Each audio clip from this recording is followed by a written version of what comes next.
Certainly solicit your prayers on today and certainly praying for the VC family on tonight, Letitia and Tierra and the grandchildren of Sister Lorraine VC that has gone on to glory. I was thinking in the book of Psalms, I believe it's chapter 116, or 118, I think it's chapter 118, he said, beautiful in the sight of the Most High Yah are the death of his saints. So those who are in his will and those who he calls his saints, when he takes them home, it's a glorious thing. It's a place of rest. They enter into their rest, into the bosom of Abraham. You have those who go into the bosom of Abraham waiting for the resurrection, and then you have those who are not in a peaceful place waiting for the resurrection, a place of torment where they're tormented. It's not a peaceful rest. So it's important for us to be in his will, because we don't know the day that we're leaving. We don't know the day that he's going to call us home. I don't know. I think if everybody knew the day he was going to call them home, people would live their lives drastically different if they knew the hours. Now, some people know that the hour is approaching. They start to get their house in order, mindful of King Hezekiah. He told them, get your house in order because you're going to sleep with your fathers. And he turned his face to the wall and sought the Most High with tears, supplication, and asked for more time, more life, and he was granted that time. Everybody doesn't get that request. So we just have to be prepared for our Savior and when we're going to meet him. So our prayers are going up for this family, as well as those who are afflicted in the body and the flesh that is moving, keeping it moving, working it out each and every day. We're praying for our elderly and those who are visiting them, checking in on them. Mother Smith. That's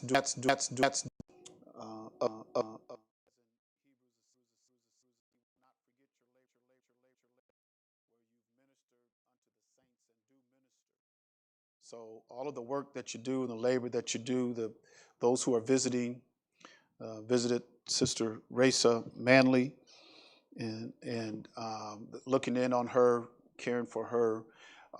All the labor you do is not in vain. It's not in vain. He recognizes that, and it goes in your book. He told us that we should store our treasures where? Up in heaven. You put your treasures up in heaven, because moth and dust and nobody can get up there, and somebody can make an accusation at you, but when he writes it in your book, can't nobody stand against that. Once he puts that in your book, what you did, how you ministered to the saints, can't nobody take that from you. They might not like you. I mean, many times people don't like us for a number of reasons. They don't like us, but you do the work and minister unto the saints. There is a reward for that, and just the fact that he said he's not going to forget it. I mean, sometimes we look for certain recognitions down here on earth, but some recognitions we're going to get will come later. We just don't get them right now, and we're not supposed to be faint in heart. We shouldn't get to a place where I've been out here on the battlefield. I've been doing this for years, because you have some folks walk with him for a long time. And we see the example in Ezekiel, the prophet Ezekiel, chapter 18, I believe it's chapter 34, where it says that if somebody lives righteous all their life, and at the end of their life, they turn from righteousness to wickedness, He says, he asked the question, shall all their righteousness be remembered? He said, no, no. So that lets you know the state that you are in when he comes get you. That's where a tree fall, that's where it's going to stay. So the state that you're in when he comes and gets you, that's how you're going to be when you rise up. He that is holy, let him be holy still. He that is righteous, let him be righteous still. He that is defiled, let him be defiled still. Because there's no salvation in the grave. There is none. Get off that Catholic doctrine, praying folks out of purgatory. Stop that mess. That ain't nothing but a lie. Everything that comes out of that whore is nothing but a lie. Everything that comes out of Rome and that whore in Rome, it ain't nothing but a lie. That's all she can do is lie. She feeds hungry folks. That's a lie. It's a hungry lie that she's feeding folks. Oh, you mean? What do you mean? She can feed them, but she's still a lie. Everything that she does is a lie. I feed folks. Still a liar. I clothe folks. Yeah, but you're still a liar. You know, because they're gonna. Many folks, Yahusha said, many folks are gonna say in that day, Master, Master, did we not prophesy in your name? Did we not cast out devils in your name? Did we not do many wonderful works in your name? He gonna say, depart from me. He's gonna say, depart from me. I never knew you. Why? Why didn't he know them? Because they work iniquity. So you can do a lot of things, but you're a worker of iniquity, or if you are lawless, if you do illegality, because that's what it is, anomia. In the Greek, it's anomia. In English, we say iniquity. In the Greek, it's anomia, which is illegality, lawlessness. So you can do all of that.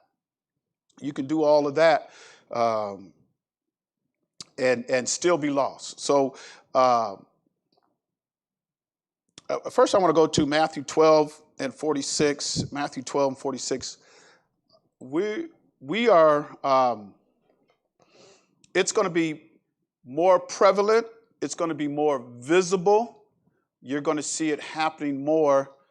And it's going to get to the place that his people, those who are doing his will, are going to cry out to him. We're coming to that place.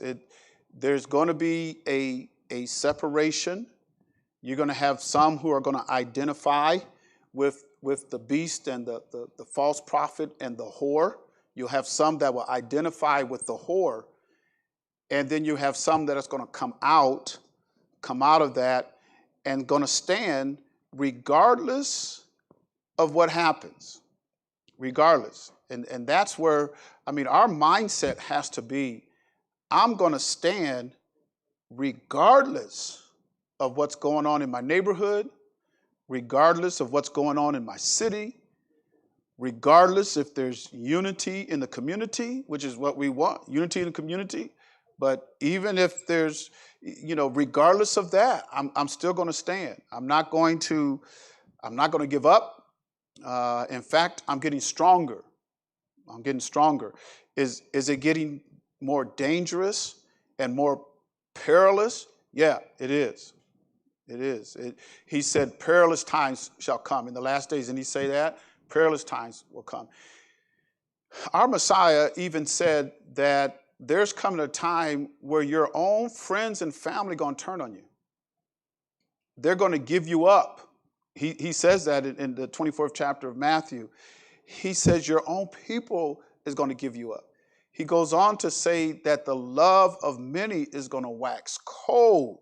And why is the love of many going to wax cold? Anybody know why the love of many is going to wax cold? Because what's going to abound? Iniquity is going to abound. It's going to abound to where the love of many is just going to wax cold.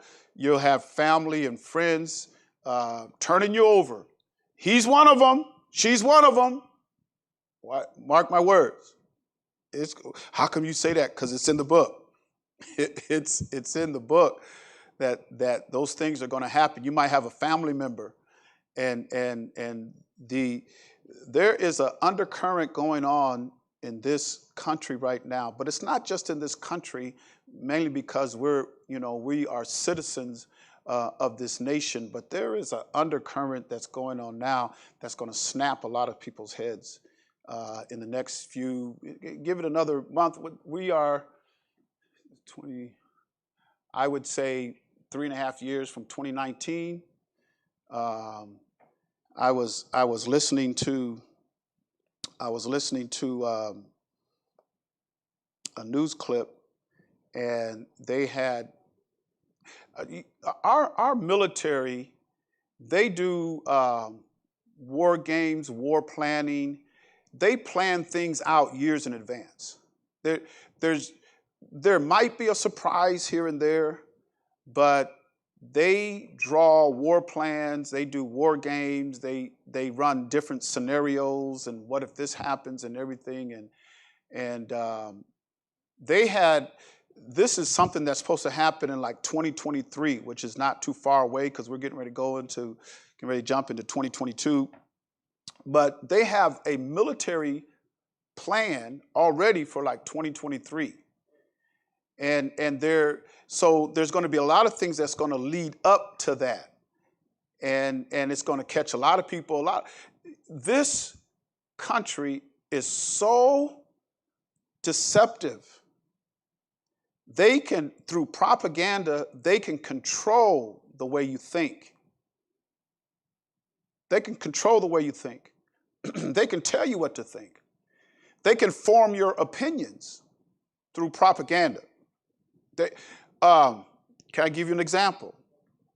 This was about 2002. 2002. So we know what happened in 2001, right? You had 9/11 in 2001. This was 2002, and I was flying out to Arizona. And so I was in Chicago, and I flew out there first, and then my wife and kids came out there. But I was in Chicago, getting ready to fly out of Chicago to Arizona. And I got on the plane, and as I got on the plane, I always put my hand on the side of the plane. I say a prayer, take it up, bring it down safely.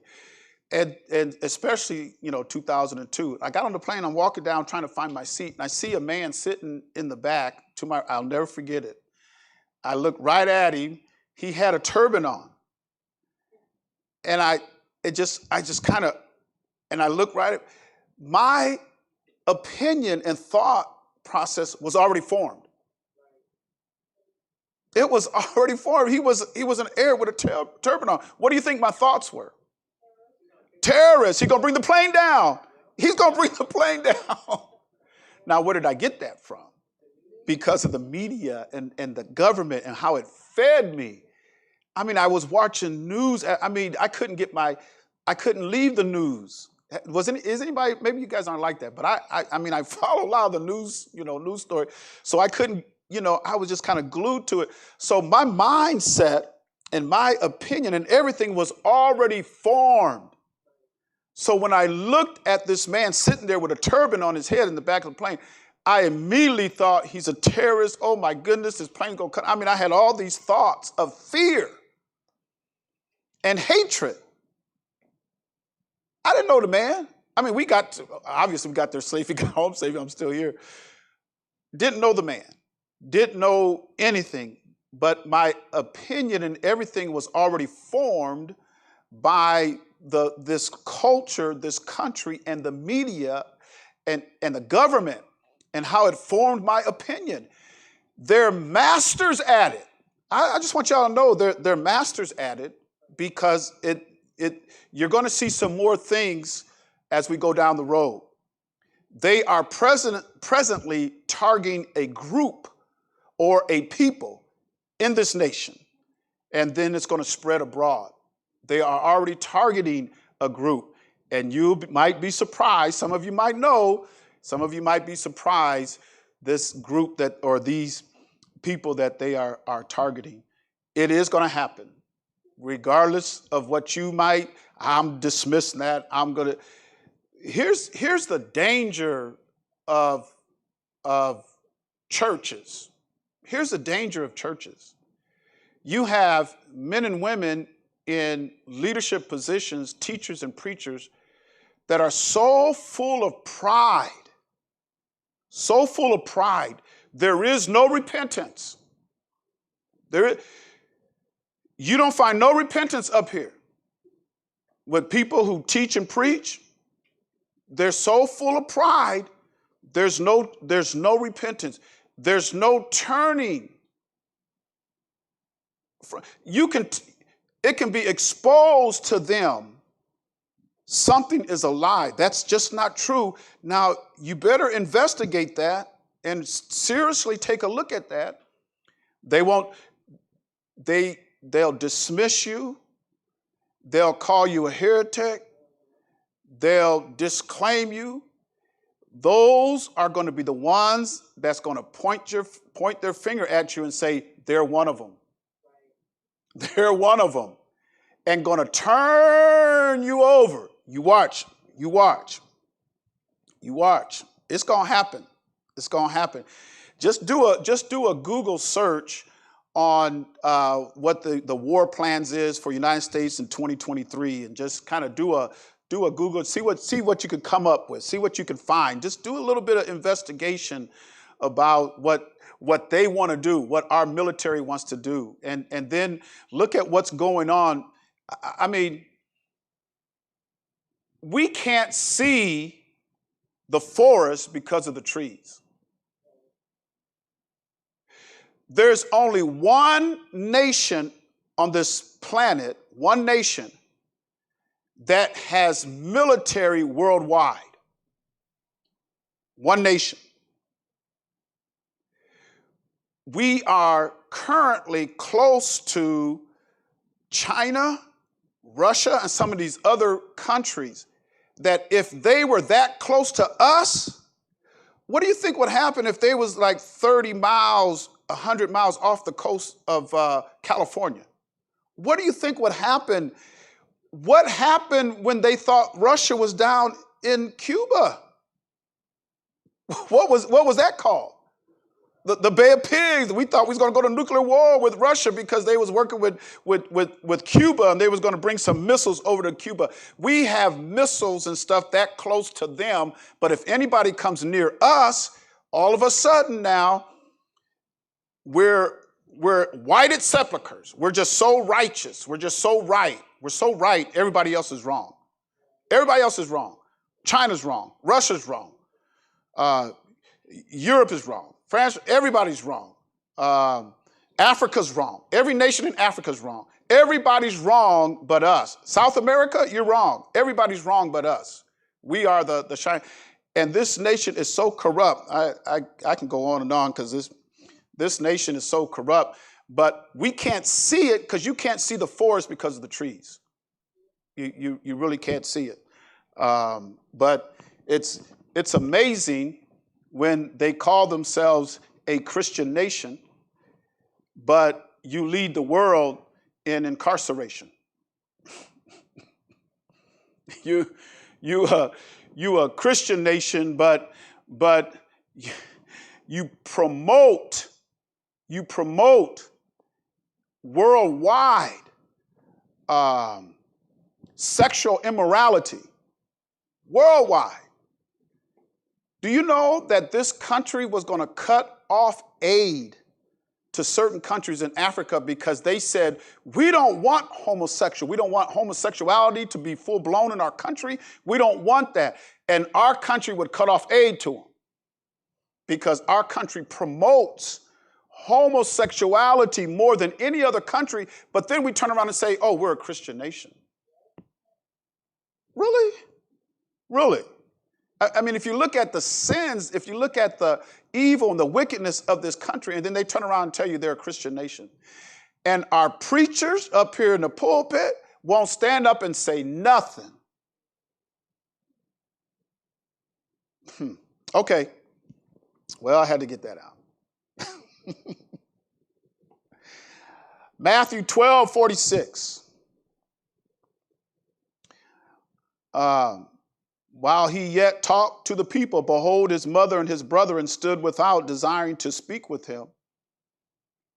Then one said unto him, behold, thy mother and thy brethren stand without, desiring to speak with thee. But he answered and said unto him that told him, who is my mother and who are my brethren? So, and he stretched forth his hand toward his disciples and said, behold, my mother and my brethren. And then listen to verse number 50. For whosoever shall do the will of my Father, whosoever shall do the will of my Father, which is in heaven, the same is my brother and sister and mother. Our identity is if we're following and doing the will of our Father, of the Father of our. What did he say again? Whosoever shall do the will of who? If you do the will of my Father, that's what the Mashiach is saying. If you do the will of my Father, that's who my brother is, that's who my sister is, and that's who my mother is. So if you're not doing the will of his Father, then you're not. I mean, it just goes to, I mean, that's pretty simple, right? If you're not doing the will of his Father, then I can't be his brother, you can't be his sister, and you can't be his mother. You are not related to him if you're not doing the will of his Father. So I need to know if I'm in the will of his Father, because that's going to determine if I'm his brother. You got a lot of people claiming, naming the name of Christ, naming the name of Jesus. I mean, all kind of stuff. But if you're not in the will of his Father, you don't belong to him. You're not his brother. You're not his sister. You're not related to him. You can talk a big talk, because that's what a lot of people do, is a lot of words out there. But somebody that is against the will of his Father. Do you think that there's a people today that's against the will of his Father? I mean, you have many people who don't even believe in the Father. You have some people who get offended if we talk about the Father, if we call on the Father. You know, sometimes I wonder, well, what kind, you know, I don't know why you call on fire. You shouldn't call on fire, everything, you know. And I wonder what kind of spirit they have. Because it said there's two witnesses in Romans, the 8th chapter, and in Galatians, the 4th chapter, we have two witnesses that we get the spirit of who? His Son, right? We get the spirit of his Son, and that spirit does what? It cries out, Abba, Father, Father, Father, Abba, Abba.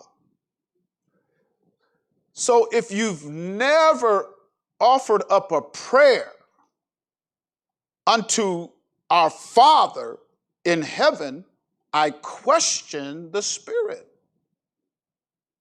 What kind of spirit do you have? You got to be careful, because we could be led away into another spirit. Another spirit.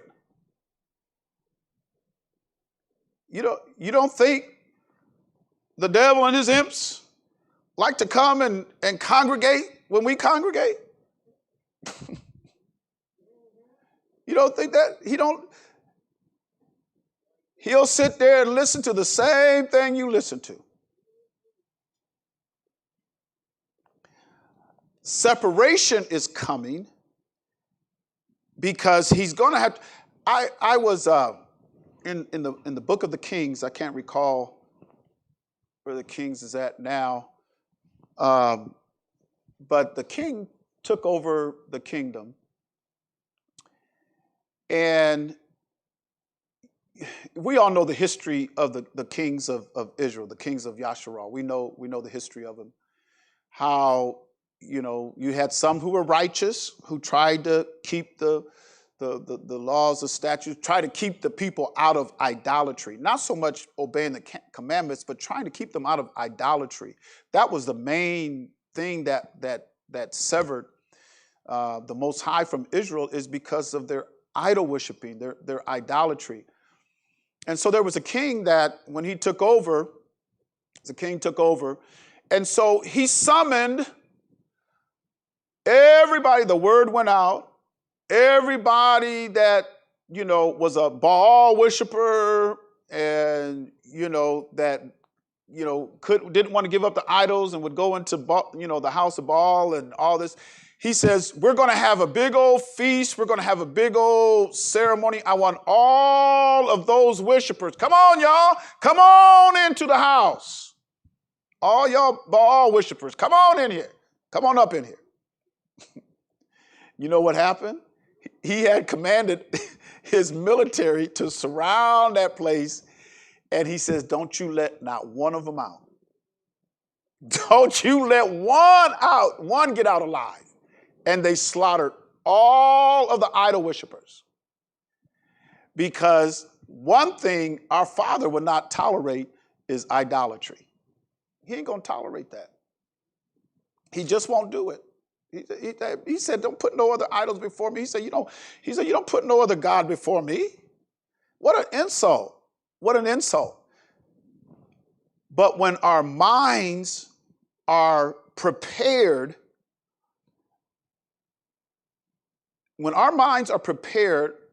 our thoughts and our vision of reality, we see reality through our mind and our hearts and what we believe. That's how we look at reality.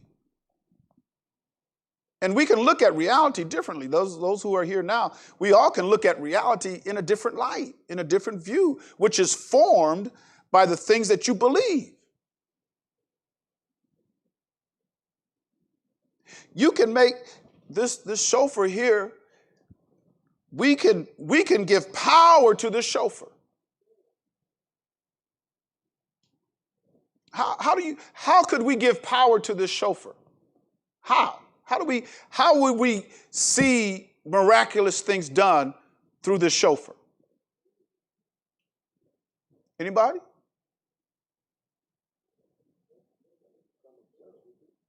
Become obsessed? How would we bring power through that shofar?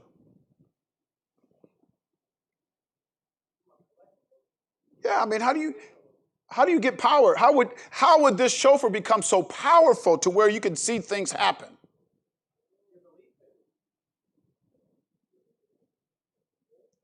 It's what you believe. How many times did our Messiah tell him it was your unbelief where he could do no work, but it was your faith. It was your faith in it. He said pure faith can move what? Pure faith. Not calling on a name, not calling on a name, faith. Faith. Faith, what you believe. What you believe in now. Where's your faith? So he says in Romans 10:17, he says, I think it's Romans 10:17. He says, so then faith cometh by hearing by the word. I ain't called on nobody's name yet. It's faith. It's faith. Faith to believe. We can be moved into a place to where we have faith and belief in something. Don't you know those idol worshipers and stuff, they had some power? They could do things. Jannes and Jambres withstood Moses, and they were the magicians for Pharaoh. And they was able to withstand. So you're going to say they ain't got no power? Well, they had some power. They couldn't overcome the Most High. They just kind of disappeared after the first 3 plagues. You know, Most High kept going. They couldn't match him. But you would be surprised the power of your faith and pure faith and what you believe. I can believe in this chauffeur. I can have faith in this chauffeur to where I can wave it over the crowd and miraculous things start happening. What brought the power? Was it this physical chauffeur that brought the power? Or was it the faith and the belief that I had in it? You're so powerful that you can bring signs and wonders through what you believe and the faith that you have.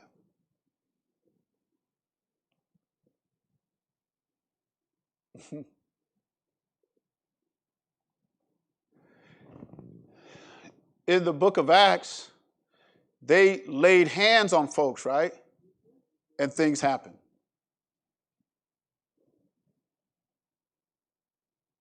Was it them? Or was it the faith and the belief? Wasn't it Peter's shadow? When his shadow came over people? It wasn't no big prayer meeting. It wasn't all the, folks rolling out. It wasn't that. They walked in power. They walked in faith. Well, I mean, they had a good master. They had a good teacher. And they believed. They believed in him. Peter said in the 4th chapter of Acts, Kepha said, he said, silver and gold have I none. But in the name of Yahushua Mashiach, rise up and walk. Who they say, Jesus Christ. Rise up and walk.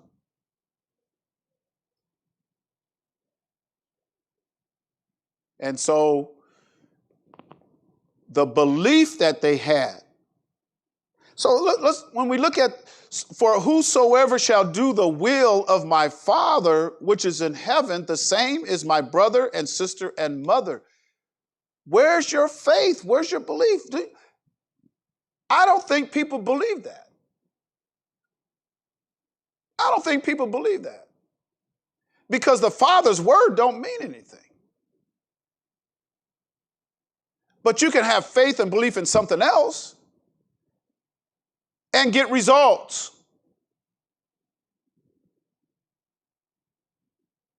Because the power is in your faith. The power is in your belief.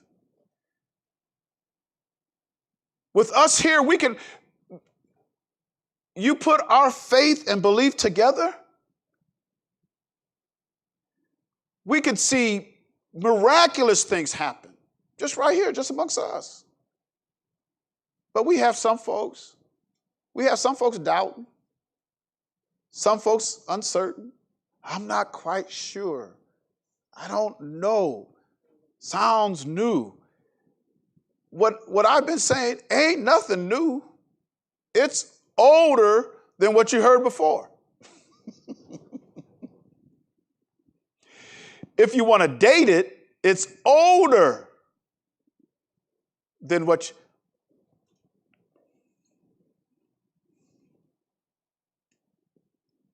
So let's look at John 14, Yahuchanan 14, and 21, and I'm going to read down.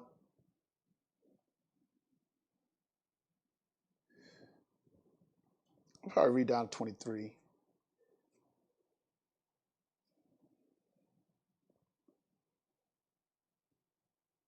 Oh, read 24. So we'll read down to 24. Yahuchanan 14:21. And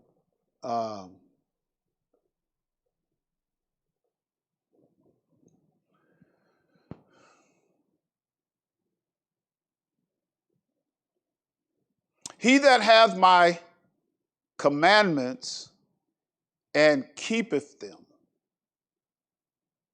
he it is that loveth me.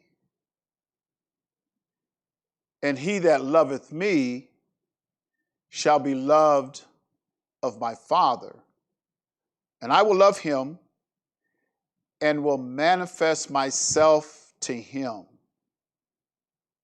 So Yahuda, with this is Yahuda. No, it says Judas, but it's actually the reason why they put an S at the end is because in the Greek they would put a S at the end of a male's name because that represented masculinity. So that's why you see an S at the end of these names. It's just a Greek rendering, the translation from the Greek to the Latin to the English. But in the original language, it was Yahuda, or Judah, or even the last book, next to the last book that just has one chapter. And we always say Jude, but his name was Judah, or Yahuda was his name. They just shortened it. And you have some folks that will, without investigating, they will contend with you and want to go black and blue. No, it's Jude. No, it's Jude. Jude, you said it wrong. See there, it's Jude. Well, before you have an aneurysm, before you have an aneurysm, you have to realize that Jude is short for, like, my name is Richard, shorten it Rich. Let's get an understanding, because it's important that we get an understanding of the book. Some people don't like it when the laity knows more than the teacher. They can get offended. They get hot under the collar. They don't want the laity to know more than the teacher.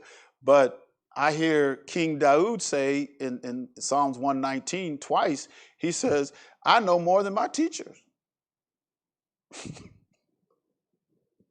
He said, I know more than my teachers.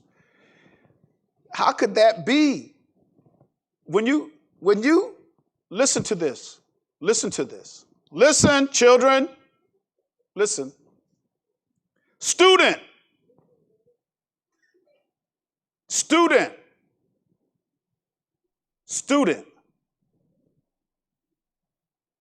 What is short for student? What does a student do? Thank you. A student studies. That's why you call them a student. It's because they're in study. Somebody who's in study is called a student. Because when you're in study, what are you doing? When you're in study, you're learning. I'm learning. When I'm in study, I'm learning. I'm a student. If the teacher stops being a student, then those who are students can surpass the teacher. Because the teacher should always be a student and study. But when you have teachers who refuse to study and they can't critically study, students can pass them up. That's why you can know more than your teacher. When a teacher stops studying, when a teacher stops being a student, students can know more than the teacher. That's why a teacher should never stop studying. As a teacher, should never stop studying. So you have many up in the pulpit that are not critically studying. And so if the laity of somebody who are students, because they're studying, they can surpass the teacher. Now you got some folks that get offended by that. Oh no, it's this way because I said it's this way. But history says, well, I don't care about history. You can't even open up this book without dealing with history. The latest rendering or what is spoken of in this book dates back to the 1st century. That's over 2,000 years ago. We're in the 21st century. 21st century. So we go back to the 1st century, that's 2,000 years ago, and you have teachers, not student teachers, but teachers who would tell you they don't want to deal with history. Well, how can you? That just saying that doesn't make sense. I mean, that's just so elementary. We got children here. These children are growing up. Now you talk to Brother Noah. Now Brother Noah's liable to run you in a circle. He gonna be like the Apostle Shaul.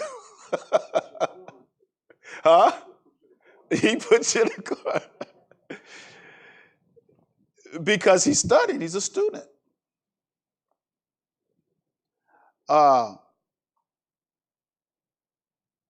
So Judah or Yehuda saith unto him, not Iscariot, because Judah or Yehuda was kind of like a common name. Other people had that name. So he had 12 disciples, and 2 of those 12 had the same name. Wasn't there another one that had the same? Wasn't there 2 James or Jacobs? James is Jacob. It's Jacob in Hebrew. In English, they say James. It's the same rendering. Sometimes in my study, as a student, as I'm studying, I kind of want to chuckle sometimes because the same name in Hebrew in the Old Testament, now this is the same Hebrew name, but in the Old Testament it's rendered one way, in the New Testament it's rendered another way. Same name. Same Hebrew name. Same Hebrew. You don't change anything in the Hebrew. It's in the Old Testament, the Jacob in the Old Testament is pronounced Jacob. Jacob in the New Testament is pronounced James. And sometimes I wonder, are they intentionally want to twist you up? Is that their intent? Or is there another ulterior motive? Because it's the same Hebrew name. You're not changing the Hebrew name. It's the same Hebrew name. It's just that when they translate to English in the Old Testament, it's one way. When they translate in the English to the New Testament, and I found something else the other day. We can look at the Shua.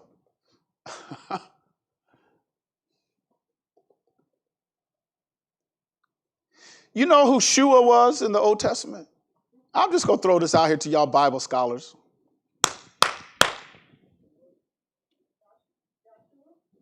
Shua. And we say Shua a lot. We say Yeshua. Some people say Yahushua, Yeshua. You know who Shua was in the Old Testament? Shua.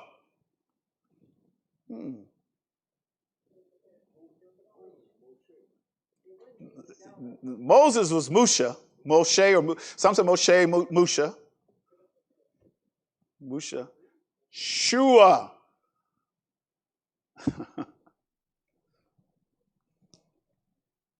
Y'all want me to tell you, or you want to study? You want to? No, I mean, maybe probably won't get it tonight, but Shua.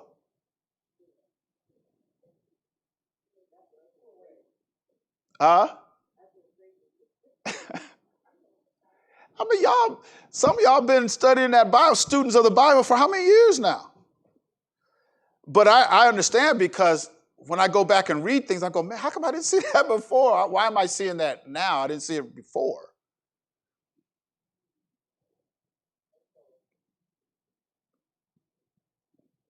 But anyway, no, yeah. Shua. No, it's not a man. Not Sarah. No. Now, y'all ain't going to let Noah answer it now. Don't let Noah. Huh? Heber sister? Mm-mm. Oh, somebody said it. And she was what? She wasn't a Hebrew. She wasn't an Israelite. A Canaanite. A Canaanite. So every time you say Shua and you're saying Shua, that you're calling a Canaanite daughter. She was a daughter of Canaan. Canaanite, yes.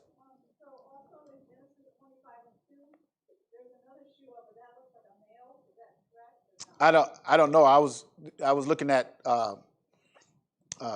Judah, Yehuda, and he took a wife of the daughter of the Canaanites by the name of Shua. So our Messiah was not named after a Canaanite. It's not Yeshua. He tells us what his name is. You got to search it and study it, but his name is there. Yeah, but a lot of people say, So they're putting a yod in front of Shua, which is a Canaanite, and they put a yod in front of it and say Yahshua. What? You're calling the Most High Yah a Shua after a Canaanite? But we don't know. See, we don't know. So if we do it in ignorance, because we don't know, because nobody takes the time to study and be a student of it. So we're whatever you tell me, then that's what I believe. Something has been told to us for hundreds of years. What do? Oh, it must be true. Hey, no sense of studying. It must be true. Well, why is it true?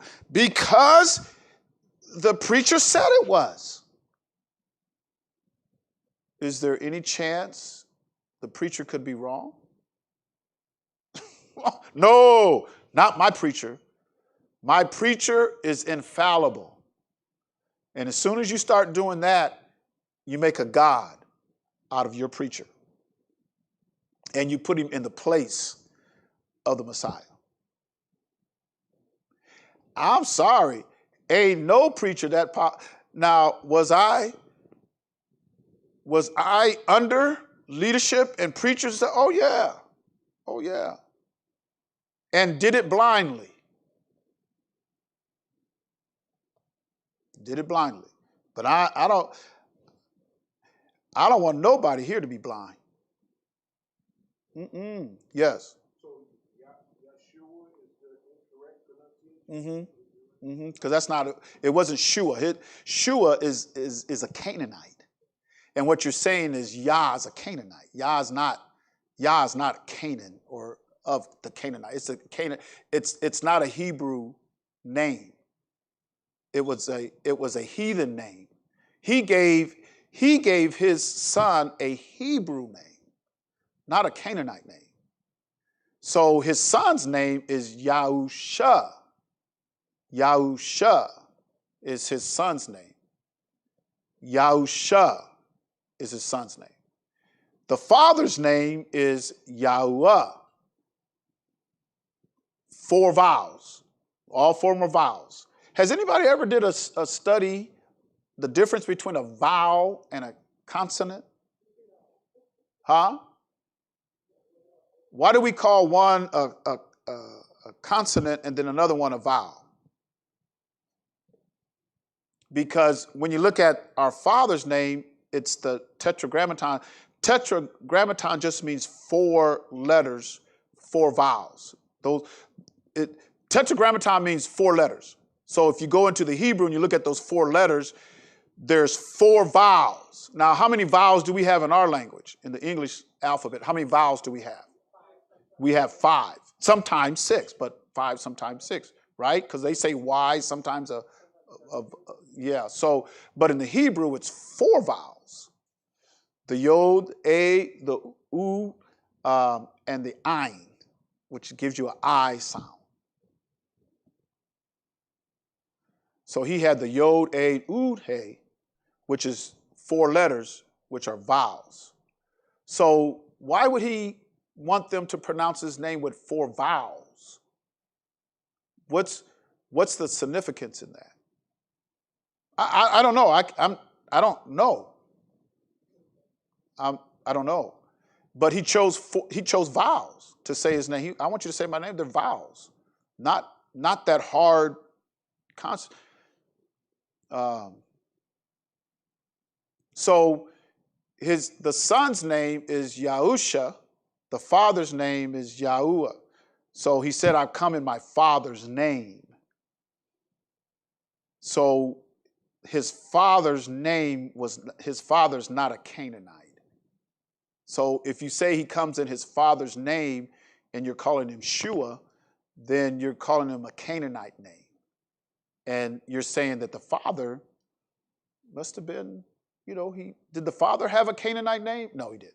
No. He had Yod, A, Ud, He, 4 letters, all of them are vowels, and it's pronounced Yahuwah. That's the father's name. The son's name is Yahusha. So you got Yahuwah, and then you got Yahusha. Father, son. Father, son. He said, I come in my father's name. He said, I come in my father's name. You guys ain't going to receive me. Am I lying? Did he say that? He said, I'm going to come in my father's name, and you're not going to receive me. He says, if another comes in what? His name, that's who you're going to receive. What prophecy? What prophecy? I mean, the wisdom, the force of the prophecy, he knew. Over 2,000 years ago, he knew what was going to happen. He knew it. We don't know it. You got educated folks today. You got some educated folks in church, don't know. I don't question their education, because you have some people that are highly educated. They got more education than I do. But it's not through your education. It's through what? Revelation. Thank you. It's not through your education. It's through revelation. Because you got some highly educated. You got folks got PhDs. Highly educated. I respect the education, the commitment, the dedication, the discipline to be a student that long and to get that knowledge. I respect that. But this comes through revelation. That's why he said, in some places, he says, I've resisted the proud. I give grace to who? The humble. I resist the proud. You got some folks puffed up with pride. The worst place to find pride is in places that are high places, whether it's in the church or in the government, in the world or whatever. The worst place to find pride is in those high places. And he even warned us. He warned us about spiritual wickedness in high places. He warned us about that.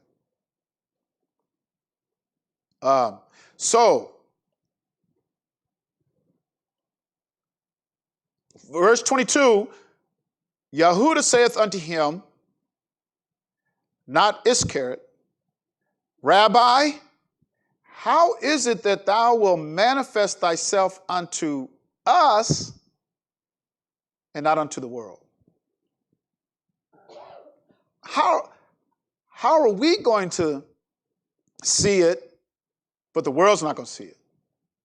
I mean, shouldn't the world see what we see? I mean, we want every, how are you going to do that? How are you going to manifest yourself to us, but you're not going to manifest yourself to the world? Well, Yahusha gives him the answer. He answered. Doesn't it say he answered? So he gave the answer and said unto him, this is how I'm going to reveal it and manifest myself to you, but not to the world. This is how I'm going to do it. If you love me now, what are you going to do? You're going to keep my words. If you love me, you're going to keep my words. That's the basis. That's the separation. That's where it all begins. Keep a finger right there. Let's go up to verse 15. Yahuchanan 14:15. And what does he say?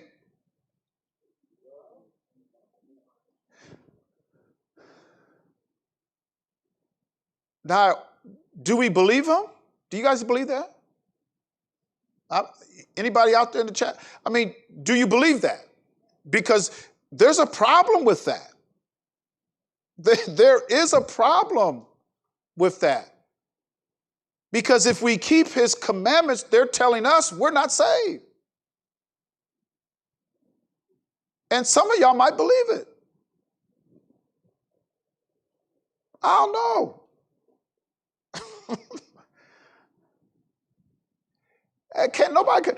You're not going to move me off of my love for him, and my love for him is demonstrated if I keep his commandment. That's how I know, that's how he knows I love him, through my obedience. Through my obedience. He loves us. He's satisfied. Let's listen to our Father. Let's listen to him. Let's listen to him on how he responds to obedience. Can we hear his words? Okay. Let's go to Matthew 3, and let's start at verse 15. Matthew 3:15, we'll read down to 17. Let's listen to our Father in his own words from the Shamaim. You can't get it no better than that. You cannot get it any better than that. To hear the voice come down from heaven. Heaven opens and he speaks. Boom! So let's see how he feels about obedience. Obedience. Okay? Verse 15. And Yahusha answering said unto him, and we know why he answered. I mean, what did Yahuchanan the Immerser, who they call John the Baptist, Yahuchanan the Immerser, what did he say unto our Messiah when he seen him? He said, yeah, he said that, but what was this conversation here that we're dealing with? What was Yahuchanan saying to our Messiah? Yeah, hey, what am I doing better? You should be baptizing me. You want me to baptize you? You should be baptizing me. Messiah, I think we got this backwards. Let's straighten it out. No, turn it around. Let's straighten it out. So Yahusha answering said unto him, suffer now For thus it becometh us to fulfill all righteousness. Anybody that has a problem with baptism or immersion, well, let's see what our Father would say. We'll see what he says through obedience. So what he says through obedience, what do you think he'll say if you're not obedient? I don't want to be baptized. And you got some folks who say that. I don't want to be immersed. I don't want to be baptized. Oh, I don't want to do it. You guys got it all wrong. Wait a minute. We got it wrong? Have you ever heard anybody say we got it wrong? Every time you do that, you got to know this story. You have to know this. You have to know this. Then he suffered him, verse 16, and Yahusha, when he was baptized, went up straightway out of the water, and lo, the heavens were open unto him. The heavens were open. The Shamaim was open. He saw the Spirit of Elohim descending like a dove and lightning upon him. Wow. Wow. But that was a sign given to Yahuchanan, right? Because he says, when you see this sign, what did he tell Yahuchanan? When you see this sign, he's the one. Yeah, when you see that Spirit descend and remain on him, that's the one. So he was baptizing all kind of folks. He was immersing all kind of, waiting to see this sign. Waiting to see the sign. And verse 17, and lo, a voice from heaven saying, this is my beloved son, or this is my beloved Ben, because in Hebrew, Ben is son in English. So we have, the Parkers have a Ben. Well, they named one son Ben, but they have 3 Bens. They probably don't want 3. I don't want 3 Bens unless one of them is Mercedes. No. Give me one. Come on, somebody give me one. All right. And lo, a voice from heaven saying, this is my beloved son, in whom I'm what? So why was our Father well pleased? Why was he so well pleased with him? Because his obedience. His obedience unto something as lowly as baptism. He didn't know no sin. You couldn't charge him with no sin. There was never no sin on him. He was the perfect sacrifice. But he was obedient unto something as lowly as baptism.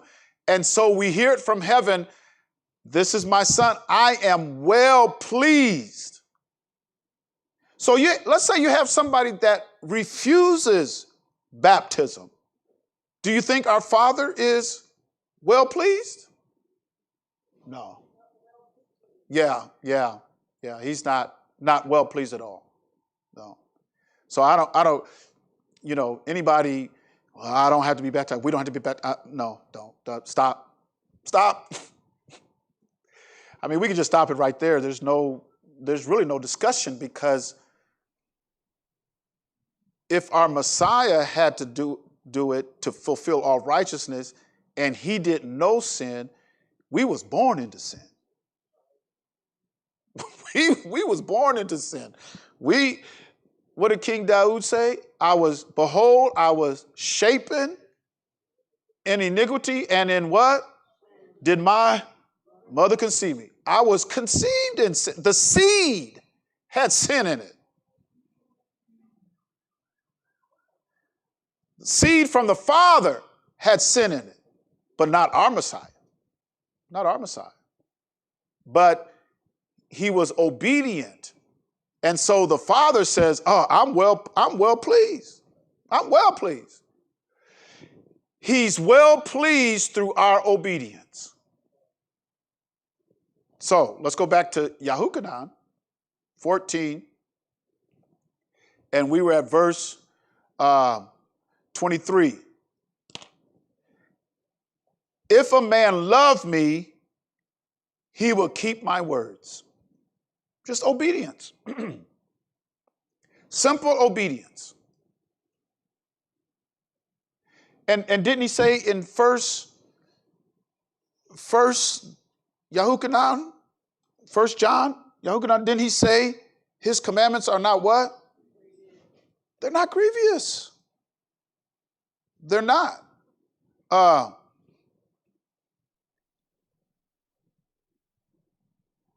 If a man love me, he will keep my words, and my Father will love him.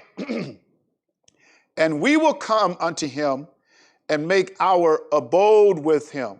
We will come and make our abode, or we will come and dwell. We're going to take up habitation.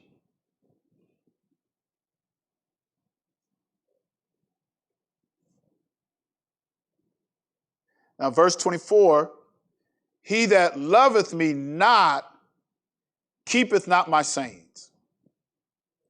So I don't care what your name is and how many people you lead, and you know, I've been at this for a while, I know, and my family, I'm the third, fourth generation. That doesn't mean anything to me.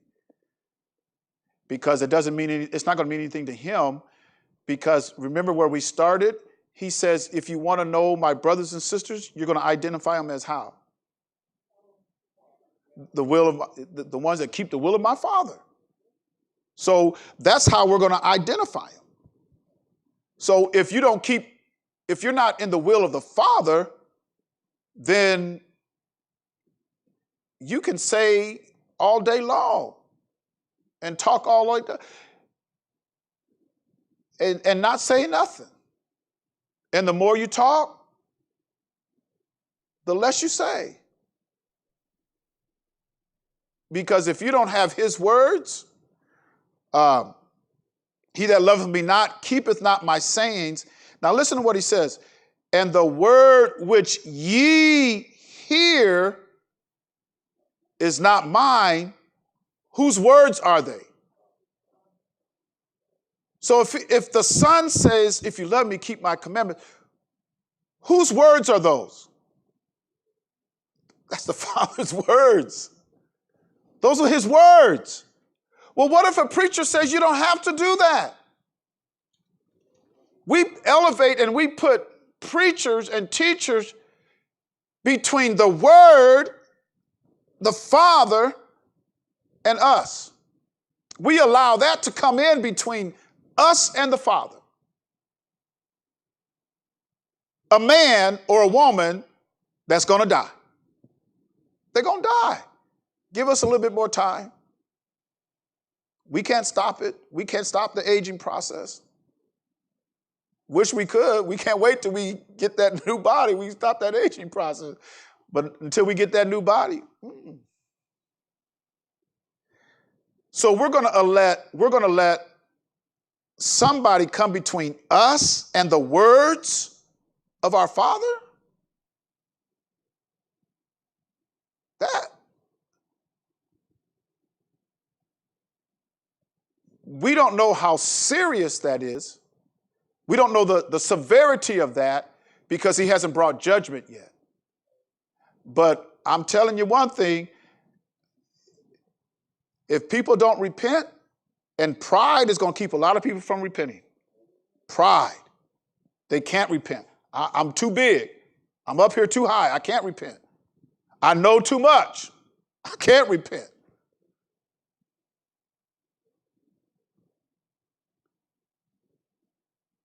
That's why he talked about that remnant, because a lot of people can't repent. They can't change. They can't. No, we've been in this for so long. No, we. Okay, we. Okay. I mean, I can't move off my dime. We've been here too long. Okay. He says, the word which ye hear is not mine, but the Father's which sent me. So the words that he's speaking are his Father's words. So when he says, if you love me, keep my commandments, whose words are those? His Father's words. It's simple. It's not meant to be difficult. And Shaul and nobody was putting a burden on nobody. They were teaching nations, this is how we do it. This is what we're supposed to do. You look at the first century Israelite and the first century assembly and congregation, if you look at them, this is what they did. What we're doing, what we're moving in, how we're following the words that are being spoken. This is how they moved. This is how they... It wasn't until later, centuries later, where it was changed. Isaiah. Let's go to Isaiah chapter 10. And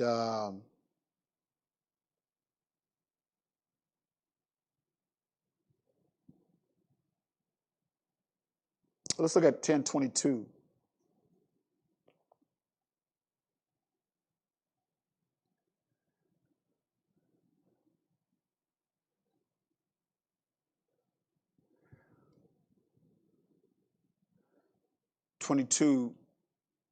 And he says, for though thy people, Yasharal, be as the sand of the sea. How many is going to return? It's a remnant. Notice now, he says return.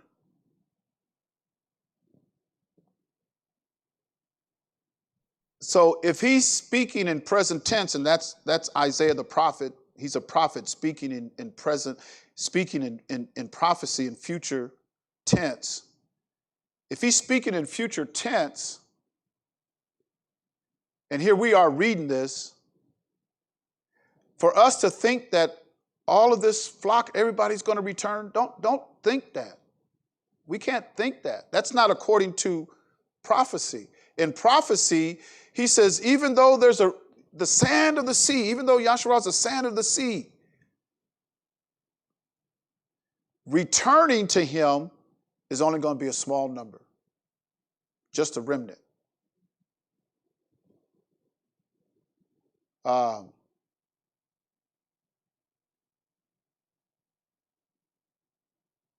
Deuteronomy 18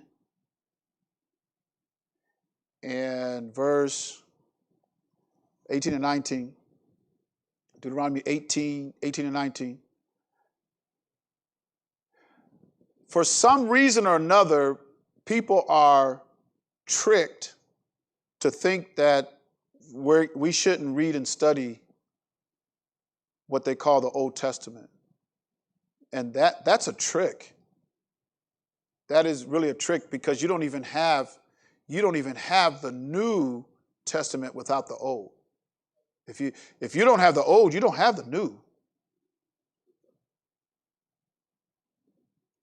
What is the New Testament? His blood. He said that. Matthew 26 and 28. He said, this is the blood of the New Testament, which is shed for many for what? Remission of sins. So when you talk about the New Testament, what you're talking about is the blood of the Son being shed for us to put sin in remission. That's the New Testament. What's the New Testament? That's the New Testament. His life, his blood. It says in Leviticus 17 and 11, without the shedding of blood. No. It says the life of the flesh is in the blood, which he gave for what? An atonement for our what? Souls. And so the New Testament, when somebody talks about, we're under the New Testament. Well, the New Testament is his blood to put sin in remission in you. That's the New Testament. You want to call it a covenant? You can call it, that's the new covenant. His blood to put sin in remission. That's the new covenant. Well, what is sin? Sin is transgression against his law. That's what sin is. So his blood came to put that in remission, which means stop transgressing against him. It's basically that simple. But when somebody else gets it, who it was not directed to, and then they define it, I'm telling you, you have to go back to Jerusalem to get it, not to Rome. If you go back to Rome, you're on the Roman road. And the Roman road's going to lead to destruction. You got to go to Jerusalem.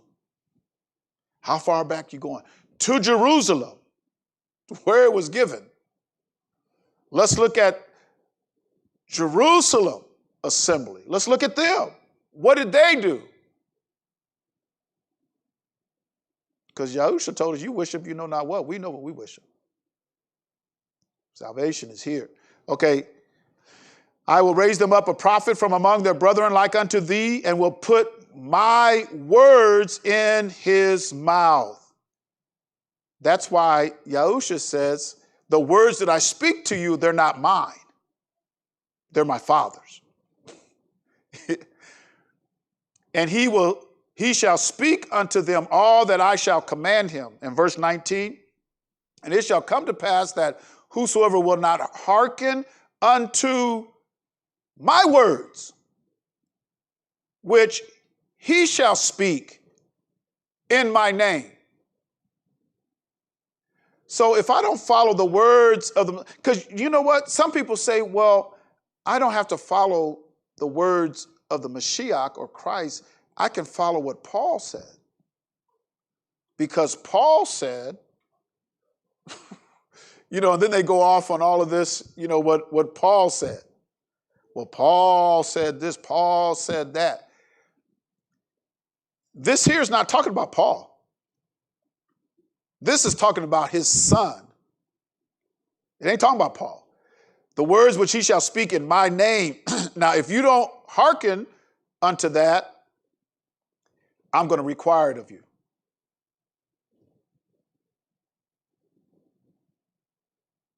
So in Mark 12, let's look at Mark 12 and verse 29. Now, nobody has to go to school tomorrow. Or do you have to?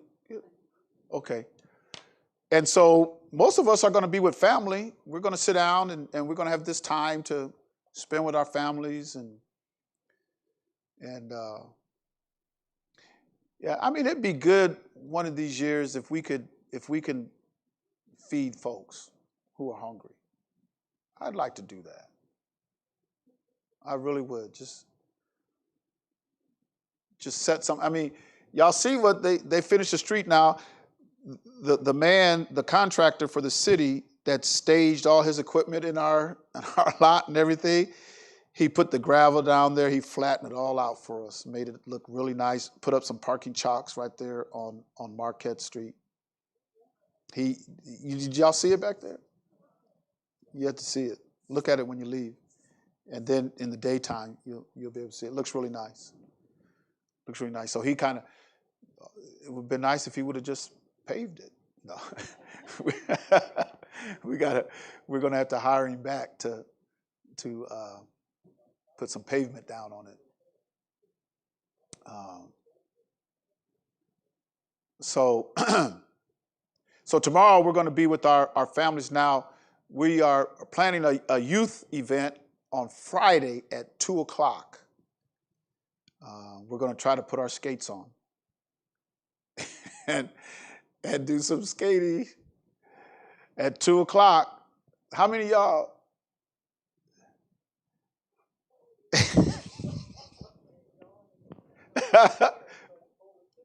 Huh?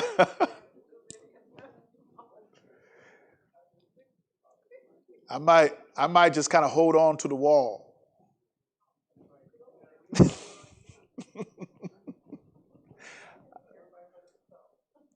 I'm gonna go real slow. That's what time does to you. It used to, we get out there with those skates on, we'd be flying, we'd be skating forward, backwards. Not now. No, y'all, we leave that up to y'all young folk. We got some young folk in here. Y'all know how to skate, don't y'all?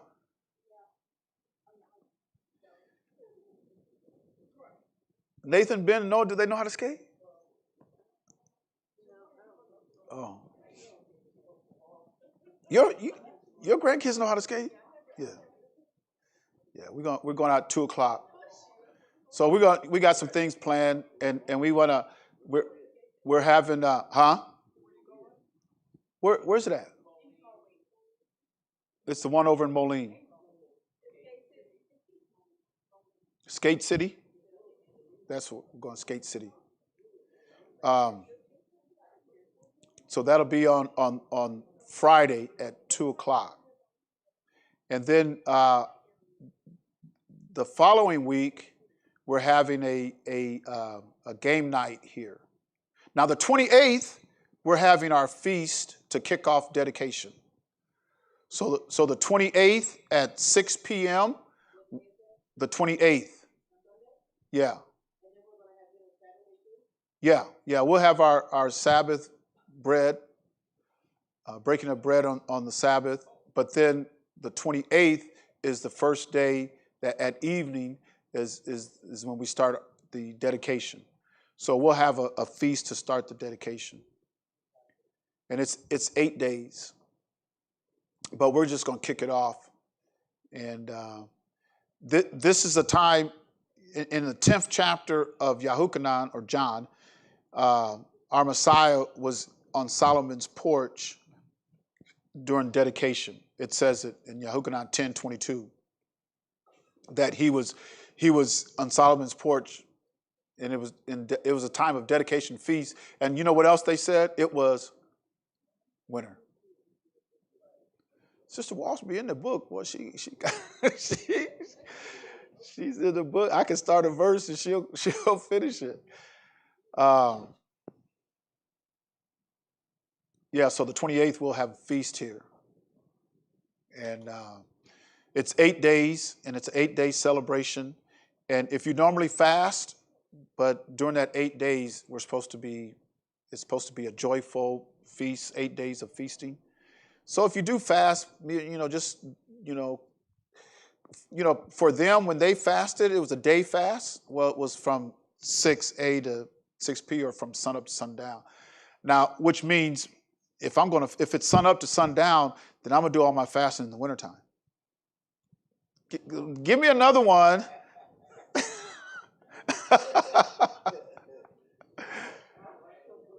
Because it's from sun up to sundown. Yeah. So people would want to fast in the wintertime because, man, sun goes down. It gets dark about 4:00, 4:30. So if we was fasting in the summertime from sun up to sundown, then, you'd be going to 8:30. But during this 8 days, it's supposed to be a time of celebration, and we're going to, make sure you get good feasting going in there. Don't glutton though. We don't want to be glutton. To be honest with you, I have to work at that. I do, because I'll get seconds, thirds. That's right. But I have to work on that. I can't be glutton. Can't be glutton. So those are some things we got coming up. So put those things on your calendar. And I'm still waiting for, we'll see what's going to go on with our sister that has gone. It's not according to the 23rd chapter of Leviticus, no. It was a feast that was started during the Maccabean period. And our Messiah, apparently, he celebrated it because he was at the temple on Solomon's porch during the dedication. He was there. Yeah. Yeah. Yeah. Not in the Bible. You have to go on peripheral books and find out what they did at the time of dedication. Yeah. And they said there was miracles and stuff that was done. Of course, you know, there was times where the angel would come down during certain seasons, right? And would trouble the water. Yeah. Yeah. And so whoever got into the pool first was healed. You know, so but you had to wait till that season when actually an angel, I mean, they seen angels. It was not uncommon to see angels. Now our minds and our culture, we're just a little different, but he did tell us, be careful when you entertain strangers because you might be entertaining an angel unaware. But they seen angels. It was not uncommon to see an angel. It wasn't uncommon, but today sometimes I wonder because people say they're so close to, I'm so close to the Most High. I'm just so close to Him. You know what I'm thinking, man? These people, they would see angels. I mean, they'd see a lot of stuff. I mean, come down and touch the water and move, and folks get in it and get healed. I mean, they seen angels. I mean, it was, some of us live, die. We ain't never seen no angel. But we're so close to Him. But maybe you might have seen an angel, didn't know it. Because they ain't going to have no wings. Now, the cherubim and who was it? The cherubim, and there was another one, seraphim. Now, they had wings. But when he sent angels down to the earth, they didn't have wings. The ones who had wings was around his throne as protectors, leaders of the heavenly hosts. I mean, they were there. But the messengers that he sent to earth, to the planet where we are, they didn't have the wings. They looked like men. In fact, the Most High came down in a theophany, looked like a man. Abraham knew who it was. Because when he seen him, let me kill the fatted calf. Give me some time. We're gonna go. He had his servant go get a calf and dress it up and prepare a meal and the cakes and everything. I wonder how long that took. And he just kind of visited with the Most High and two angels. There were three men. That's amazing, isn't it? When you think about it. It's amazing. We might have seen an angel we didn't know. I thought I did at one time. Because I was off on 92 going towards Centennial Bridge on 92 there from, what was that first exit? 7th Avenue before you get to and there's just a kind of a stretch there. And off to the side, there's like a hill that goes down, and I had a flat, so I had to pull off the road. And here I am changing my tire, and you can. It was at night, so you can tell when cars, they have lights on and they come up, because there were some cars that came up, went past and everything. But I was changing my tire, and this man walks up and says, "Do you need any help?" And I was like, I didn't even want to look at him. I said, "No, I got it." I'm changing my tire. And then he just kept walking on the highway now, walking down the highway. And then I look out like that because I didn't know who it was. I looked out there and I didn't see him. So, but I mean, it was kind of scary, startling, But he wasn't in no car. He didn't have a car and didn't know where he came from, and then he was gone. So I don't know if it was, but you never know. You never know. You could have, an angel could have been there to help you or do something or give you a message or something, and you was too scared. Because us, we'd be scared. I'd be here at church sometime, and even at night, I hear stuff. I was here yesterday. I think it was yesterday. It was night, and somebody's in. I could hear like somebody's walking around in here. Yeah. Or you hear footsteps. You'll hear somebody walking in here. Remember that day we heard that? We was downstairs? We thought the kids were up here, and we told you guys go up to see who's upstairs.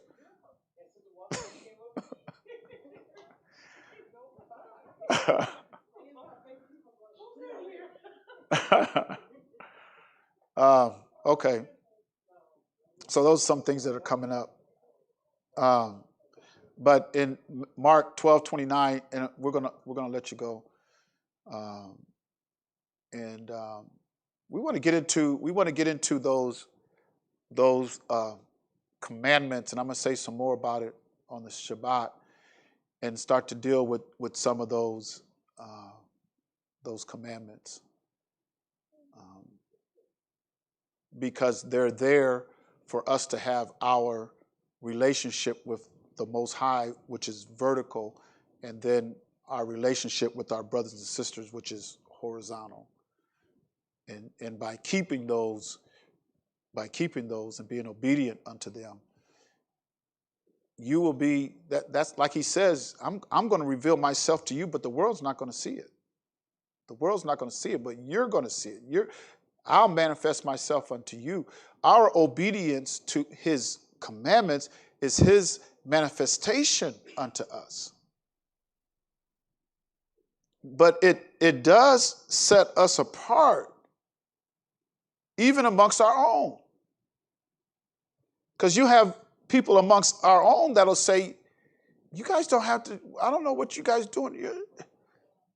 Wait a minute, we're doing what they did. What are we doing that you can't find in the scripture? Anybody? What we're doing, how we present ourselves, how we live our life. What are we doing that you can't find in the book?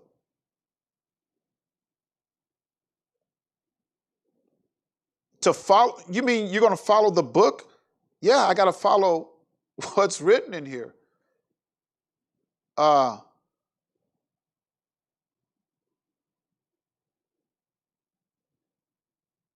Verse 29 here, we're getting ready to look at, and 28, it was a young man that asked him a question, what is the first commandment of all? What is the first commandment of all? And the first commandment of all is what we call what Israel calls the Holy Shema. The very first commandment, spoken by our Messiah. Actually, it was the words of his father, because his father spoke as an oracle, a Shamaim, and told all Israel, this is who I am, and there's only one of me. And I want you to, we'll read it here. Yahusha answered him, the first of all the commandments is, hear, O Israel. Yahuwah, our Elohim, is one Yahuwah. That's what we have to hearken to. Now the Shema means to hear and what? Obey or do. Hear and do, hear and obey. So if we want to be well pleased, if we want him to be well pleased with us, we have to be obedient. So here comes the obedient part. And thou shalt love Yahuwah thy Elohim with some of your heart. And with what? All your heart. There's no room for nobody else. There's no room for no other gods. If I give him all my heart, ain't no room for nothing else. All my heart, with all thy soul, with all thy mind, and with all thy strength. So, and like we tell our young folks, y'all, you better serve him, love him, and work while you're young, because you stick around, you think you can run a 100-yard dash, you stick around, you can't walk a 100-yard dash. Stick around here for a while. So he tells us to remember our Creator in the days of our youth. Well, while I'm young and strong. That's why we should be teaching our kids. You serve him now. Know how to live for him. Know how to love him. Study. Because he says with all thy mind. Study. And with all thy strength. This is the first commandment. And the second is like this. Thou shalt love thy neighbor as thyself. There is none other commandment greater than these. On those two commandments hang all the law and the prophets. On those two. It's that vertical relationship with him and that horizontal relationship with your brother and sister. Because we will be known by the world if we have love one to another. He says that's how the world's gonna know that you're my disciples. If you have love one to another. That's how you're gonna be recognized. And we ought to in today's time, as iniquity is abounding,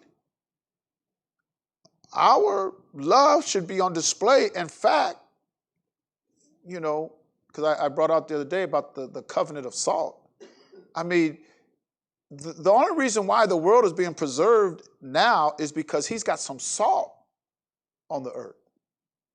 It doesn't mean that you're the salt, but he does have some salt on the earth that preserves until he comes, until he says, okay, time's up.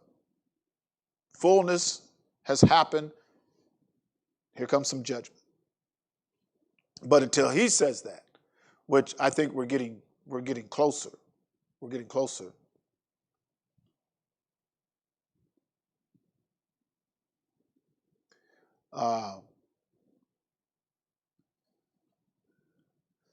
There's a comment in the. I was just looking at some of the comment. Sister Ruby Sanders. Hallelujah. Said same thing happened to her in 2006. Somebody helped to change her tire and everything, almost same thing. And but I was kind of scared, really, y'all. Yeah, it was at night. I'm going, man. And there was no car. And he appeared out of nowhere. And then I looked and he was gone. But we have to have that vertical relationship with him and then that horizontal relationship with one another. And so when we go through those commandments, you'll see it. You'll see it. And when we went to Feast of Tabernacles, and we tabernacled together, and we had our tents up. We pitched our tents, and we was in a little camp there. And I could see how when he gave his commandments, he was teaching his people. You could see why he taught them the way he taught them. When they came out of Egypt, they came out of nation. I have to give them, some policies and some direction and instructions, because you guys are going to live together. You're going to be together. We're really kind of fragmented, and people over, even when we come back to our cities and we go to our houses, you got some live way over here, some live way over here, stuff. But when he had his people, he meant for his people to tabernacle together and be together. And so he had to come up with, okay, your relationship amongst your brother and sister is very important if you want to survive as a nation. The core existence of your nation is your family and your neighbor. So he deals with that. He deals with that in his commandments. He's dealing with your family. You'll see a lot of them, the commandments dealing with family, and then you see him dealing with the neighbor, your neighbor. How do you live amongst, because when we was tabernacling, you could hear your neighbor. I mean, if they was talking loud or, oh, I got a cramp. Your neighbor could hear you. Well, so-and-so got a cramp.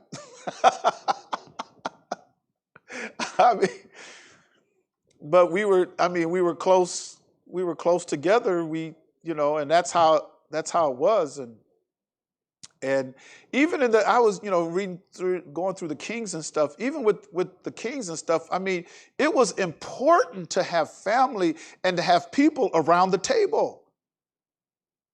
They didn't want to sit down and eat at a table and be the only ones there. That was not, no, we got to have some people. We want they love family. Family was the core existence of the nation. You destroy the family, you destroy the nation. Well, you see it on display now. Look at the family now. I mean, it's almost obliterated. I mean, we still got families together. That's how it's supposed to be. It's supposed to be a man finds him a wife. He that findeth a wife findeth a good thing and obtaineth what? Favor. Find a wife, you find a good thing, you obtain favor. And then you start your family. So what does the devil do? He comes out with people starting family. And they know, we don't even do it. And the media, the television, and this filthy Hollywood, they promote that junk.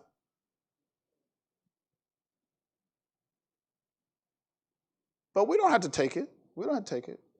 We don't have to take it. We know the nucleus of, we know the survival of us as a nation, as a people, starts with the family.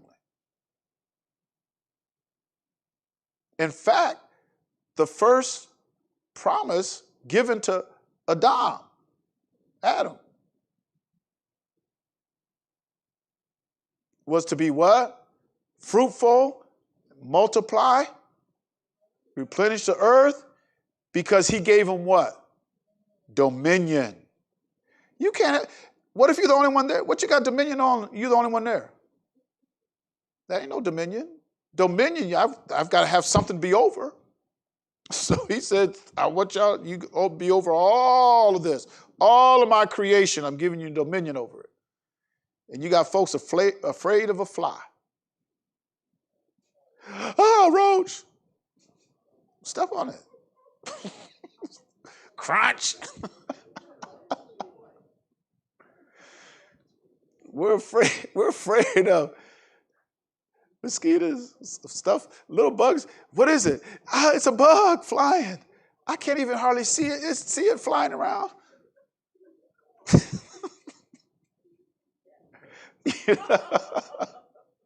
But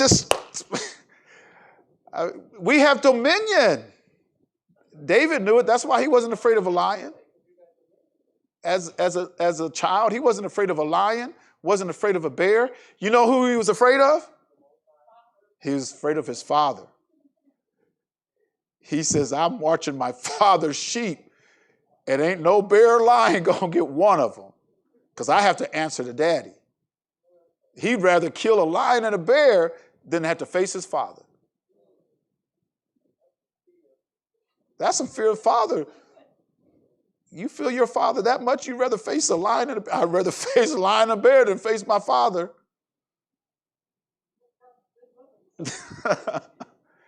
That shows you the respect and the honor that was in the house. Huh? Yeah, to please his father. Yeah. I mean, he knew the law. He said, the law said, honor your father and your mother all the days of your life, that your days might be long and prosperous on earth. He knew honor. I'm sure his father, Jesse, had, taught too. David wasn't the oldest son.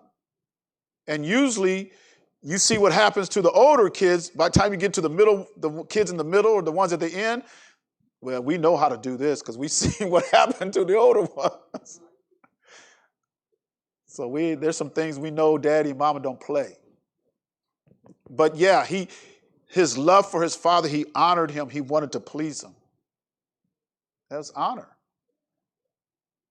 So he gives us these commandments on how we to serve him and to be with him, have that relationship with him, and then how we have a relationship with one another. And you really get to know people when you can sit down and break bread with them. It was when they had their homes and their tents, when a stranger came by, oh, they wanted to. Now, and I know we have to be careful. I'm not saying that now, but to entertain a stranger, or they would, when people would come in that were strangers to them, they would house them. They would give them food. They would help them. I mean, today it's a little different today, but we should be amongst us. We should be willing to be there for one another and help one another and support one another. And when one's hurting, we're all hurting. When one's crying, we're all crying. All of us should have a little sadness in our heart now. We're not going to see Sister Lorraine anymore.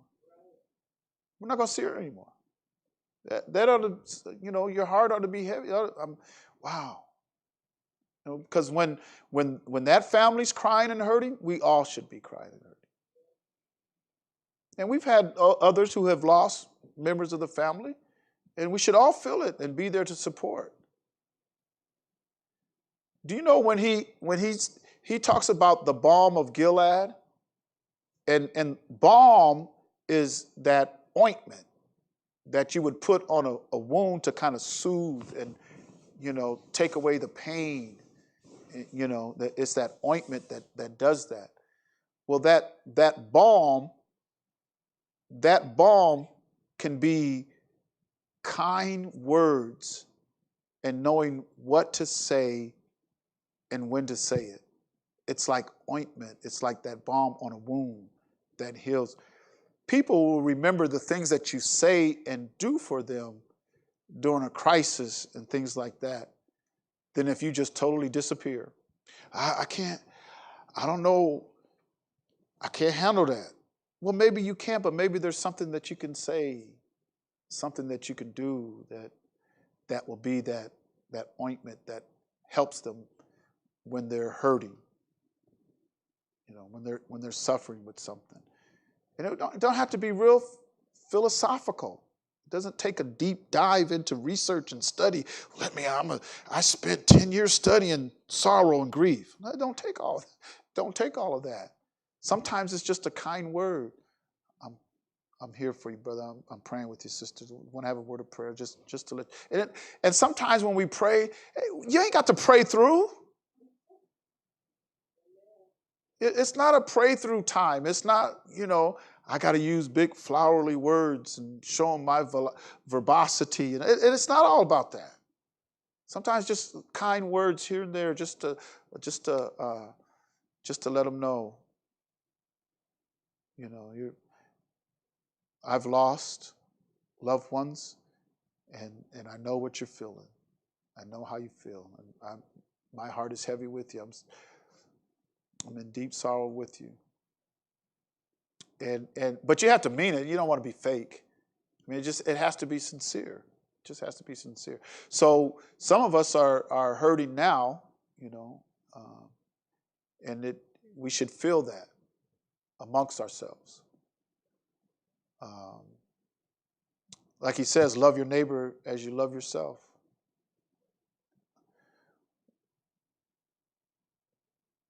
What would you want somebody to do when you're going through that? I don't want nobody around me. You got some folks that would say that. But honestly, when you're like that, just kind gestures and kind words, that being that balm that knows how to address the wound and say something. And then we don't need to be so critical with one another. But I know one thing. We're getting ready to finish up here. But you can't love our Father in heaven. I know it says love him with all thy heart, soul, mind, strength. That's the first commandment of all. I know that. And I love him. I love him. You can't love him, somebody that you've never seen. And you can't love your brother who you see all the time. Impossible. It don't work like that. My love to him is my obedience. And I can show my love for for my brothers and sisters. Because sometimes we're just so critical and we're so judgmental. You know, folks want to judge other folks. Now, we have to understand what our Messiah meant when he says, judge not, that ye be not judged. You have to understand what he meant. It's not that we can't go into judgment because we're supposed to have righteous judgment, but those who are judging must open and welcome to be judged. You can't be willing to judge somebody else and then you don't want to be judged. That's basically what he's saying. And we can't run. There's certain things that we are to judge, but if I'm going to judge somebody, I have to be open to be judged. And we know there's things in our life we don't want to be judged on. And that's what he meant. You want to judge? Open yourself up to be judged. That's why he gives such a high standard for those who are called into the ministry. Because if you're called into the ministry and you're going to be a shepherd or you're going to have a title of a bishop, or a deacon, do y'all see what the qualifications was for that? Because if you have to judge, you're going to be open up to be judged. I can't judge anybody here if I'm not willing to be judged. That's why he gave the qualifications for bishop. All right, everybody's getting sleepy on me. Ain't nobody going to work tomorrow. Y'all going to work on some food.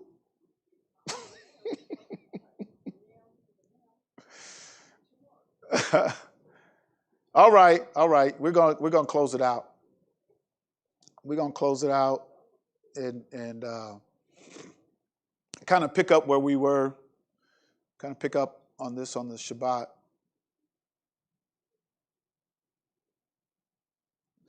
And talk about, you know, who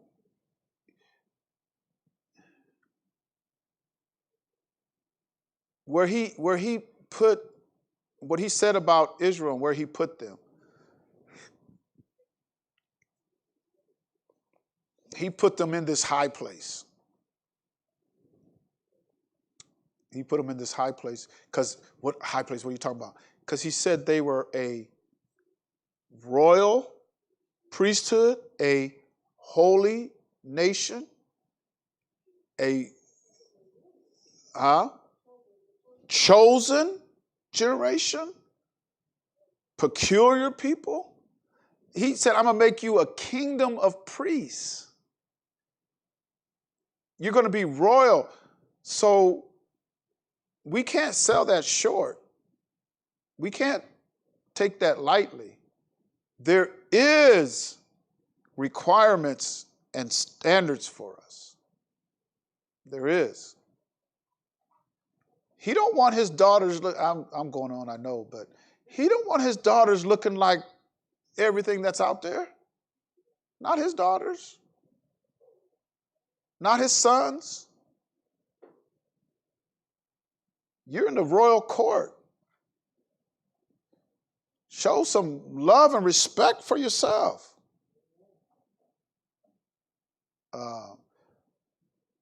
So let's call it quits, and we'll pick it up again.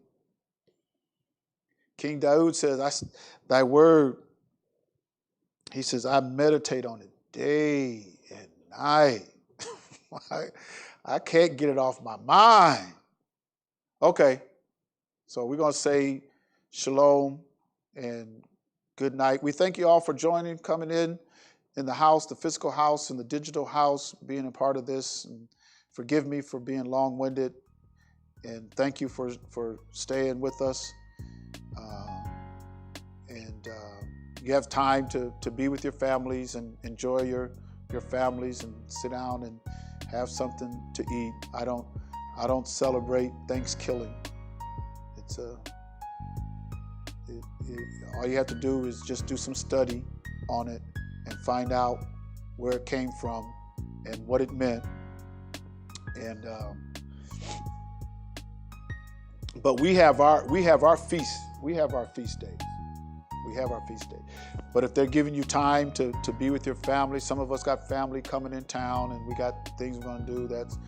There's nothing wrong with being in family, because family is the nucleus. The family is very important to the nation, having that close-knit family. So be with your families. But I don't celebrate Thanksgiving. I celebrate the feast that's in the book. We follow the feast in the book. That's what I celebrate. Because there's a God and he shows up this time of year.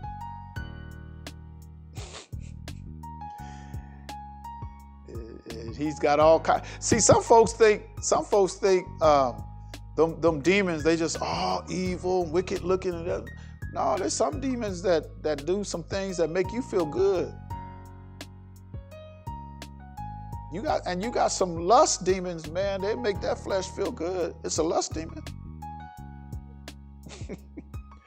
Sometimes them lust demons, you don't want to run them off. Oh, wait a minute, don't run it. Come on into the tent.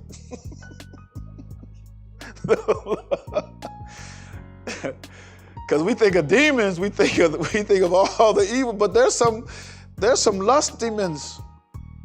Y'all gotta know there's some lust demons out there. Man, they turn that flesh upside down. turn you around, boy. Yeah, you see some of them folks out there, some of them stars, some of those people they have. Who are they? They got some of them out there. So, what's that? Lizzie?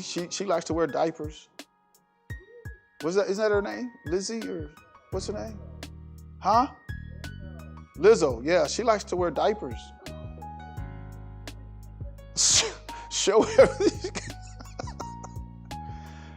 I'm not kidding you. Didn't y'all see that on the BET Award? Not this year, but that was the last year or the year before. She came out when she had a diaper on.